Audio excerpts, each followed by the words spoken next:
एक बार बुद्धा अपने शिष्यों के साथ एक नगर में ठहरे हुए थे।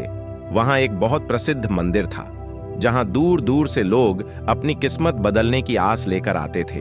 उसी नगर में एक व्यापारी रहता था। उसका व्यापार लगातार घाटे में जा रहा था।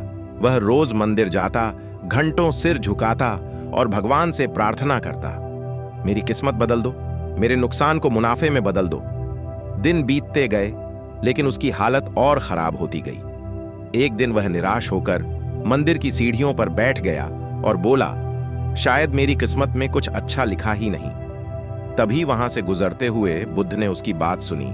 वे उसके पास आए और बोले, अगर तुम्हारी नाव को नदी में छेद हो जाए और तुम सिर्फ भगवान से उसे पार लगाने की प्रार्थना करो, तो क्या नाव डूबने से बच जाएगी?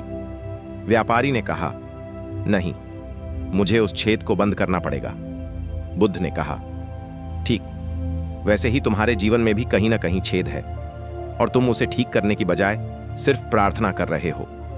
व्यापारी चौंक गया। उसने पहली बार अपने जीवन के बारे में सोचना शुरू किया। बुद्ध ने उससे पूछा, क्या तुम अपने व्यापार को ईमानदारी से चला रहे हो? क्या तुमने अपनी गलतियों को सुधारने की कोशिश की? व्यापारी चुप हो गया।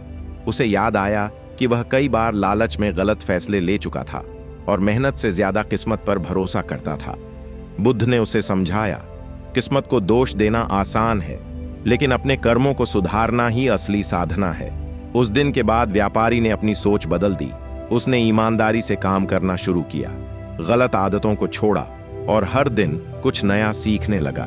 धीरे धीरे उसका व्यापार सुधरने लगा, लेकिन इस बार उसकी खुशी पैसे से नहीं, बल्कि अपने बदले हुए जीवन से थी। कुछ समय बाद वह फिर बुद्ध के पास आया और बोला, पहले मैं मंदिर में सिर झुकाता था, अब मैं अपने कर्मों में सच्चाई झुकाता हूं और यही मेरी सबसे बड़ी पूजा है। बुद्ध मुस्कुराए और बोले, जब इंसान अपने कर्म सुधार लेता है तो किस्मत खुद उसके सामने सिर झुका देती है।